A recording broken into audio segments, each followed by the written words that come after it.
Welcome, everybody. Hello, Chris. Hello, yeah, it's good to be here. Today's episode, it's about maintaining these 7 things. I've been subject to these 7 things, not all of them, but some of them, and it's worth pointing out. And it may actually be different for women as it is for men, and obviously it's different depending on how old you are, but Maintaining these 7 aspects of our life seems to make a big difference of how well, the quality of our life. If you want to have good quality of life, watch along. So here we go. First one. First one is balance. And yeah, if you lose your balance, I mean, I know this through my mother. She fell over 3 or 4 times. Yeah, she fell backwards and she fell on the concrete and smashed her shoulder, and then she dislocated her hip, and all sorts of things, a catalogue of things. And we didn't know, she was outside in the garden, and anything, she could fall over anything because she wasn't stepping so well, and consequently she started to fall over. So balance, it's not just balance. Like, people can be dizzy and they can feel a bit unwell, and they can fall over. But if you don't have the capability to fall over well, I don't know whether people can fall over well. They well, just fall over. They're not footballers who know how to roll on. no, but if you're frail and fragile and you fall, you're going to be worse off than if you're capable of putting your hand down, your hands solid. You can break your fall. And that's really important. And balance becomes worse as we get older. And I mean, I do know this, even though my balance is quite good, because I stand on one foot for about a minute per day on each foot, and I can stand there. And okay, some days it's not a minute, it's 30 seconds or less, but I'm aiming for a minute. And about half the days I get to that, at least on one foot, and maybe a bit less. But balance is really important. And I know on my bike that my balance has a little bit deteriorated. Before, I just dart around and it was easy. But now, when I'm going into Watford, it seems to me that there's more kids getting in my way than there ever was. And that makes... So what are the factors that affect balance?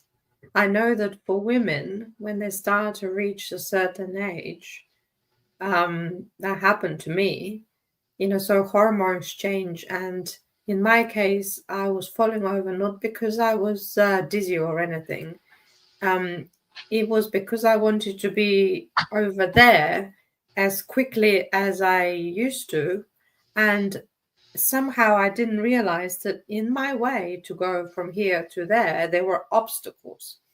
And so I was tripping into obstacles all over the place. I'm falling over because of that. So maybe there's something to do with your peripheral vision, or maybe your brain is a little bit not connected entirely. So you know that you want to go from here to there, and you already think you are there without the body allowing the chance to catch up with you in a way. So when it happened for the second time, when it happened to me, I thought, okay, so let me think about it. What happened here? And then I realized that I'm actually over there mentally, but my body's over here physically. So I need to be more aware. So I need to become more aware of where I am at the moment, in the present moment, be aware of my position and what's around me. So that helps with this balance, being not rushing around and being in your head and thinking, oh, I'm going to do 500 things, but knowing where you are and where you want, what you want to do. So doing things more mindfully. You can't generalize and say balance is different for everybody. I mean, my blood pressure's been high up. I've had a bit of a strange brain going on. Blood pressure that's affecting it. These are things that you need to just check in on and see if you're suffering from this. It's not like everybody's going to have these problems. It's just worth just noting and just saying to yourself, is that the same as it always was, or is it getting worse, or has it deteriorated a little bit? Am I capable of doing the same as I was? It's just checking in on yourself. So the next thing is grip strength, shaking hands and stuff like that. Do you notice that your hands getting weaker, or You're trying to open a jar yeah, of and if you're trying to pickles open a jar and or you try, can't because your strength's going. yeah, or carry shopping, or like holding a bag, and if you can't hold it and it falls out of your hand, that's another sign of something that's going wrong with the grip. And the strength of your grip is an indication of your overall strength. If your overall strength is getting worse, then there's other things that are probably going to be affected by that. It's worth just checking in. I don't have any issues particularly with that, but except for that, overall this gardening, and you need grip strength because you need to hold the fork and you need to do this and this. And if you're trying to pull out some weeds, you need to be able to grab hold of them and pull them out. And I noticed that my hand has got a problem with one of the knuckles, and it keeps clicking, and I can't. If I over grip, it cracks, and I have to then put my knuckle back in place. And it doesn't hurt or anything, but that wasn't an issue. But now it is. The older you get, the more little things that build up that you. And overall, it's just your health deteriorating. But individually, each one is not a big deal. When you add them up, I can't do that because of this, and I can't do that because of that, and I can't get on the bike because my balance is not good, or I can't. It's all these things start adding up, and your quality of life deteriorates. And then we're not talking about, okay, this is my balance is bad, so I'm not doing this or I'm stopping to do that. We're talking about observing, being self-aware and taking responsibility to fix that or to improve it or to, whatever it needs to make adjustments. We might need to take some supplements or, I don't know, do more exercises or do yoga or I don't know, whatever it is that is causing the problem. Everybody has their own circumstances. I know that if I do, like I've just been doing it, I've just been introduced cardio into my morning routine. Burpee, where you basically do a bunny hop and then you jump up in the air, right? Well, the bunny hop's fine, but when you actually have to stand up from a crouched position, you're using your core, you're using your leg muscles, you're using your arms and your shoulders to lift your arms up. And do you know how heavy your arms get as you get to the end of 20 burpees? It's like, whoa, I can't hardly lift them. It's like the arms haven't got heavier. But I've got more tired. 20 burpees. I used to be able to do 3 sets of 20 burpees without even thinking, okay, at the end of the third set, you'd feel a bit knackered, you need a break. But now, 20, one set of 20, I'm thinking, it's getting better. I can see improvement. It's because you've discontinued and now you're starting again. It's going to be the same for me. Absolutely. I wouldn't probably be able to do 10. Well, you want to try. You from a standing position, you put your hands on the ground, either side of your feet, and then you push back with your feet so they're stretched out. And of course, what you're doing there is you're basically bouncing off your core, which has to support you. So that's your core bit. Then you're standing up, which is a squats, and then you put your hands in the air. Stretching yourself up, yeah. There's quite a lot of muscles. It's a good exercise, but there's quite a lot of muscles involved. It's no wonder I'm starting off and I'm thinking, oh, this is easy now, like it's easier. And of course, that's 1, 2, 3, 4. Then by 10, it's like, oh, maybe I thought this was too easy. And when it gets to 20, it's like pushing back, and it's like, oh, hard work. So anyway, so that's one way to introduce exercise in your life. The next one. I'm just going to say this: you don't need any special tools or things to do these. You just use your body weight. It's enough. Yeah, you can make yourself very tired in a minute. Your body's quite heavy. Yeah, well, my body's heavy. Everybody's body is heavy enough. Okay, when I'm learning Hungarian, and one of my sentences on Duolingo is, "Old people don't walk fast." Can't say it in Hungarian yet, but I know that it's one of my sentences. And I'm laughing every time I hear it. Every time I've got to write it down.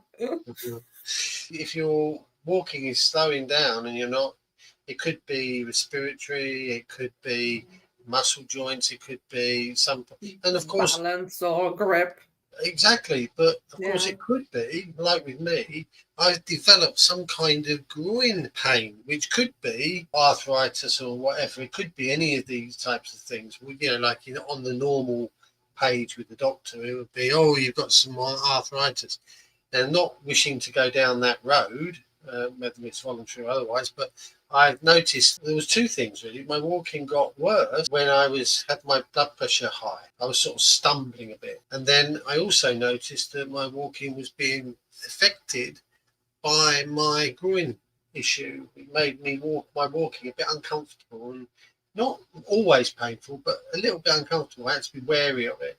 Now, what that means is that you're not going to be doing as much of it because you've developed some issue. And if you stop doing things, then of course you don't get the exercise. And walking, if you do fast walking, is aerobic and helps with your circulation. And if the circulation's not happening, your body relies on it. You need your circulation to be going well. And if you get diabetes and problems with diabetes, it means you stop doing these things which are about circulation. And if you stop, and I know with my mum, she had a heart problem, and they said you've got to move about. And of course, she'd fallen over and she had damaged her back, and everything hindered her doing movement exercises. And of course, circulation was deteriorating, and then she couldn't get rid of excess water. Just heart conditions make you retain water. The things compound, and it becomes really, really quite difficult. So you've got to stop these things compounding. I want to just include in this one, the walking speed, my experience with menopause.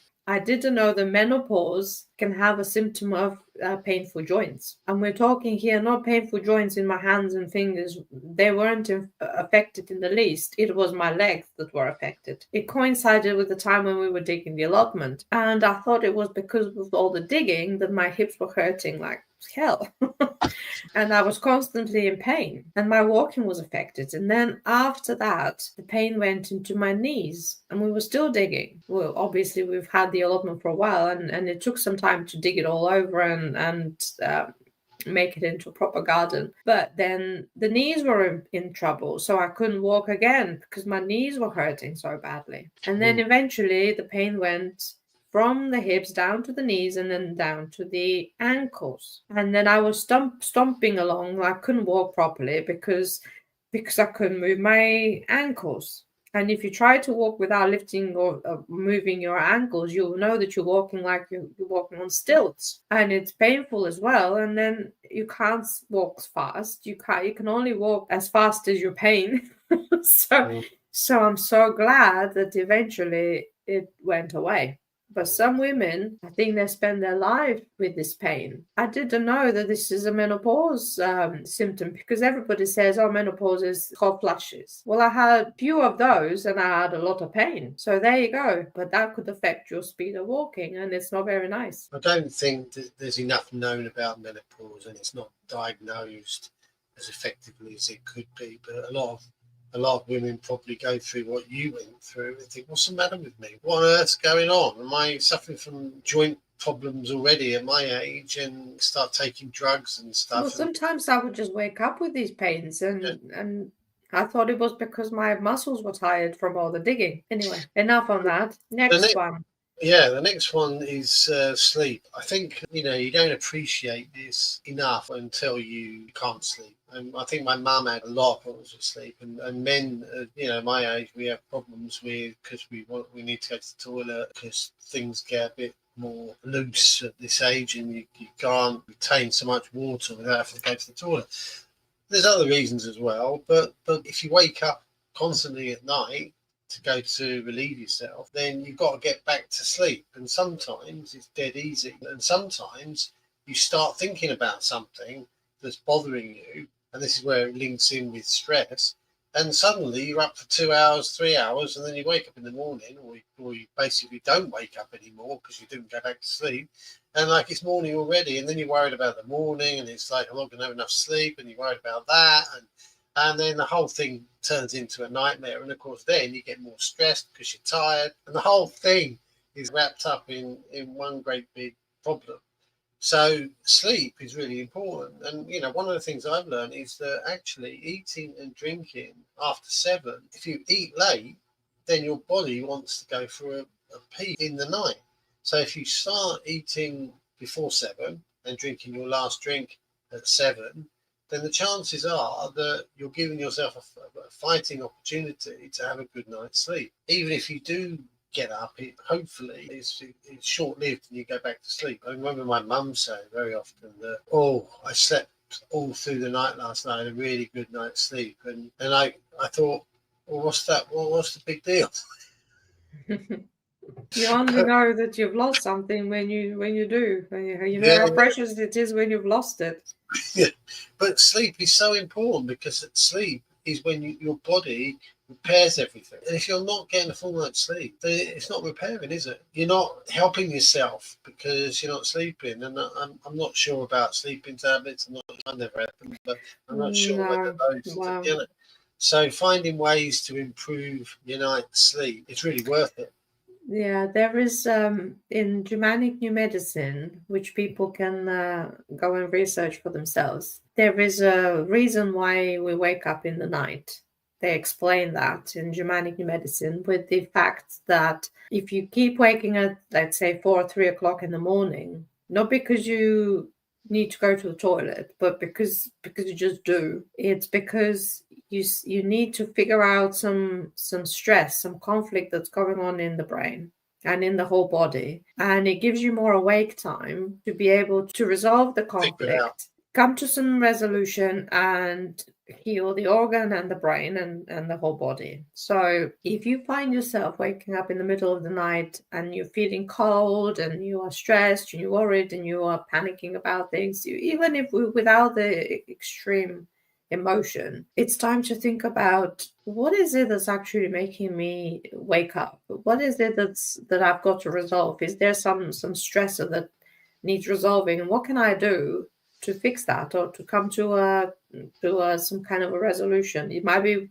you have a problem with somebody else or with your job or with your children, with some task that needs doing, and it's not giving you peace, but resolving that. And then the next thing is the warm phase where you sleep through the night, the nervous system is all restful and repairing itself, and this is the time of healing.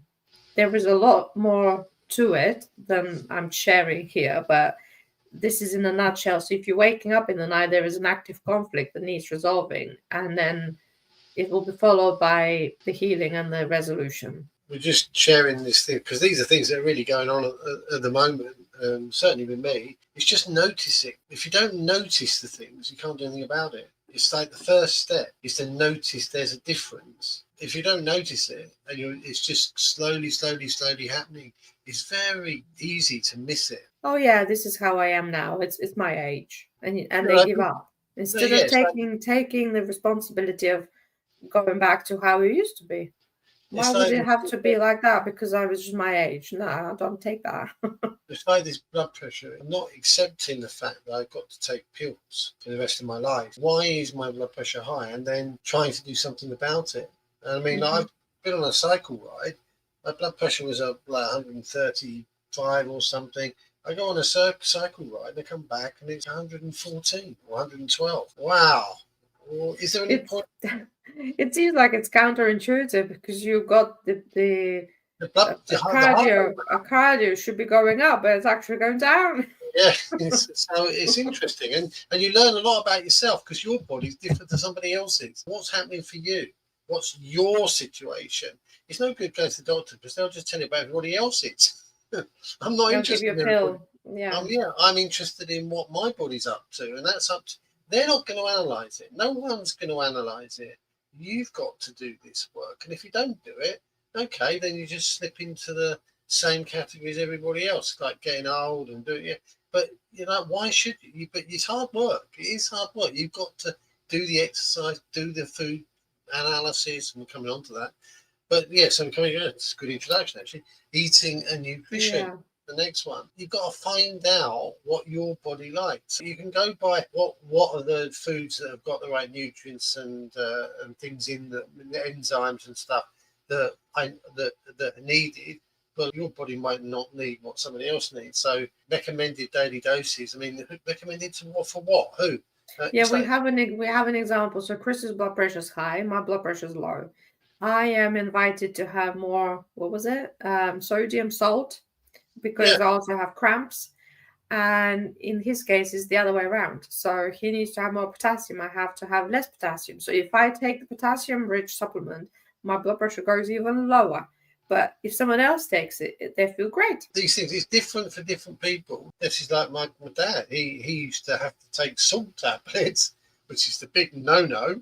He had to take salt tablets because he got cramp. I could often hear him running down the stairs in the night, leaping down the stairs because he was pain with cramp, and so he had to take salt tablets. Yeah, like it's important to introduce things into your diet. Years and years and years ago, I thought to myself, I'm not eating enough fruit. I'm going to eat some fruit. And historically, I'd had a problem eating fruit on top of other things because it used to stick in my stomach and it used to create gas, and I hated it. So the best way for me to eat fruit was in the morning on an empty stomach, 20 minutes in and out, and no gas. So I introduced that into my diet. I thought fruit in the morning. That's what I'm going to. I loved egg on toast, loved tomatoes on toast, loved beans on toast, but I substituted it for fruit because I knew A, that was better for me, and B, that I would gradually get used to it, and I like it, and I miss it if I don't have it. So I changed my diet to accommodate that adjustment because I felt, and it wasn't something that I wanted to do. Very often, the things that happen to you, you would, if you had a choice, you wouldn't do them normally. But when you look back at it historically, you think, do you know what? That was the best thing that ever happened to me. Yeah. When you, on paper, you would have never picked it. Never. This actually applies to health all over the place. It's a real paradox, this life business. You have to do different things than you really want to, but then when you look back, it's like, oh, actually, it was a good idea. Well, the next one is stress. If your job is a very stressful job and you retire and you're not stressed, there is a chance that you might have serious health problems related to your heart. So, with a bit of a disclaimer here, what we will be saying, so that you don't suffer something really bad, go and study Germanic New Medicine related to stress and your heart, because it's just the best advice I can give to anybody who's got a very stressful job. You look at the retirement age, which is now, well, 67. But the thing is, if you've been rushing around all your life and then suddenly you stop rushing around, then your body's going to go through an enormous change. And it could be that just physically, it could be mentally, it could be, I love being like the hub of the business, and everybody had to come to me and ask me to this and ask me that. And suddenly no one's coming to you. Nobody, and you're missing all those colleagues, and you're missing the environment, and it's buzzing. And now you just go home or in the garden or something, and you've never done gardening, and it's not quite the same, is it? So this is a real problem. But stress is also all around us. I mean, I don't think I suffered from stress particularly. I didn't really have I did have a stressful job because I was running a company, and it was a bit stressful, but only a few times a year it was really stressful, but then again, it probably was stressful. I just didn't see it as that. But now, I'm trying to sort out pension. It's just an absolute disaster. Pension companies, steer clear if I were you. Pension companies, they're a law to themselves. The whole industry needs replacing with something else, if you ask me. But anyway, some people probably love them, but they're not my friends. Anyway, so that's causing a problem. That's causing a problem. COVID, that must have stressed the life out of people because suddenly they couldn't meet their family. If a family member was sick and you couldn't go and see him in hospital, I can't imagine what the stress levels would be associated with that. What people would be doing, it's self-inflicted because they're thinking about it, and it's causing. Well, yeah, it's all perception and it's all personal. And then we're trying to get a visa to go to Hungary, and they turned me down, and the stress was with that.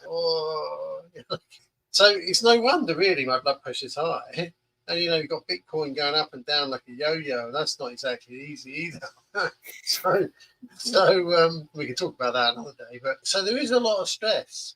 And although you can probably take it and you say, it's not really bothering me, deep down it might be, unless you deal with it, unless you look at it and say, is it really bothering me? And you're being honest with yourself. Because we can all delude ourselves. We can all do that. Oh, that's not a problem. That's not a problem. But the body knows, and the body actually The doesn't brain lie.